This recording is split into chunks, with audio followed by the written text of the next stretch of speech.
E diante do cenário que você esboçou, como se pode enfrentar um ambiente onde o negacionismo conta com a força dos algoritmos hoje e os próprios desenhos, né, das redes sociais?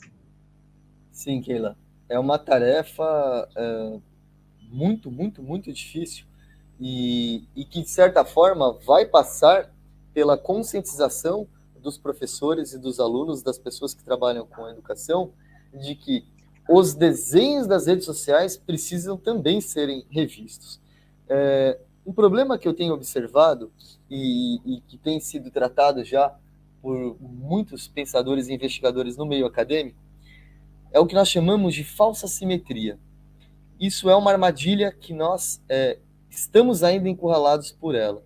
O que seria essa falsa simetria? Se nós imaginarmos o ambiente científico, o ambiente universitário, o ambiente acadêmico, o ambiente intelectual e o ambiente jornalístico, eles se pautam por um princípio que os liga. Qual é? O princípio do contraditório, de você ouvir mais de um lado, dois lados no mínimo, sobre um assunto. E é assim que tem que ser feito, e é assim que é. Né?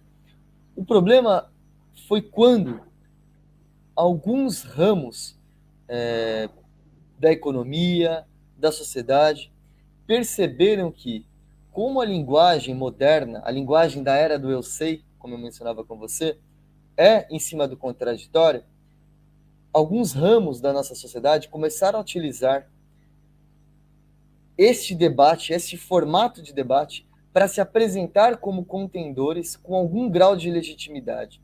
O problema, Keila, é que esses contendores não tinham esse grau de legitimidade e nós conferimos essa legitimidade e deixamos eles em paridade para debater com quem tinha legitimidade. Eu vou citar alguns exemplos para tirarmos do campo abstrato.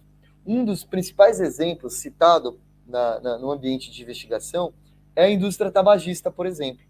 A indústria tabagista, ela começa, não hoje em dia, ela começa lá atrás, nos anos 50, quando os primeiros estudos começam a mostrar que o cigarro era nocivo, ela começa a apresentar estudos contraditando. Olha, eu tenho aqui um médico que diz que não é bem assim. E é aberto o espaço para ocorrer esse debate. E esse debate vem ocorrendo, de modo que durante muitas décadas não se tinha certeza, afinal, no seio da população, se o cigarro fazia mal ou não. Mas na comunidade científica já não havia mais nenhuma dúvida. Zero dúvida de que fazia mal. Essa legitimidade, quem conferiu aos negacionistas dos males do tabagismo foi o formato das mídias tradicionais. Nós não tínhamos ainda as redes sociais. Um segundo exemplo a indústria de combustíveis fósseis. Né? Nós passamos décadas debatendo se, afinal, a queima de combustíveis fósseis causava males à sociedade, e aqui eu não falo só do aquecimento global, eu falo também da poluição do ar, etc. Por quê?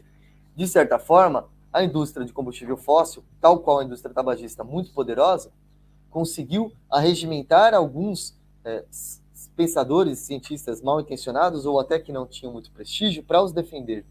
E utilizou essa plataforma que confere legitimidade e, ao mesmo tempo, de espaço e exposição. Isso começa, de certa forma, a confundir as pessoas.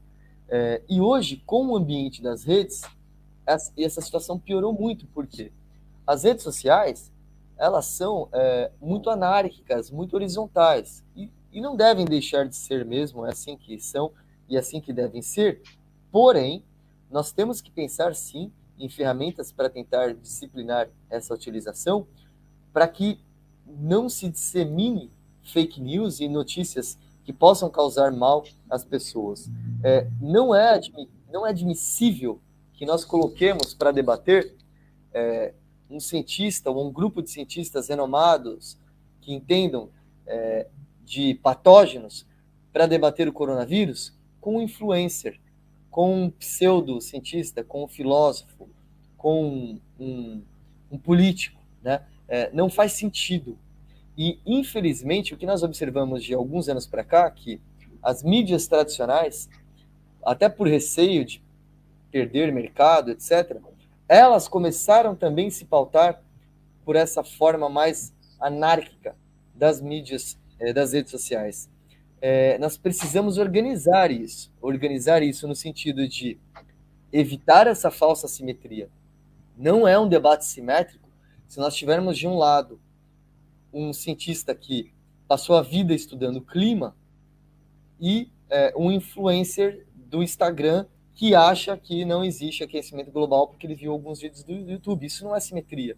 Isso é uma falsa simetria que só vai confundir as pessoas. Então nós precisamos, sim, de um redesenho das nossas instituições onde ocorre a arena, né, a nossa ágora, né? Nós precisamos redesenhar a nossa ágora e nós precisamos também, no campo educacional, dotar a nossos estudantes, nossos alunos e nossos aprendizes, nossos futuros pesquisadores de educação midiática, usando uma expressão que a Januária Cristina, que é uma grande pesquisadora no Brasil sobre o assunto, para que as pessoas entendam que nós estamos navegando num desenho que prestigia essa ideia da falsa simetria. É muito interessante como a Cat O'Neill, que é uma pesquisadora que trabalhou já há alguns anos no Google, ela tem recordado que 70% da população, só nos Estados Unidos, por exemplo, acha que a timeline e a feed, quando nós abrimos lá nossas redes sociais, que ela é igual para todo mundo, que ela é neutra, que as redes sociais são neutras, que os motores de busca são neutros, como o Google. As pessoas precisam entender que não são neutras, né? Que nós estamos em bolhas individuais, que nós estamos numa infosfera que está modelando a nossa realidade presencial, mais do que hoje em dia a nossa realidade presencial modela essa infosfera.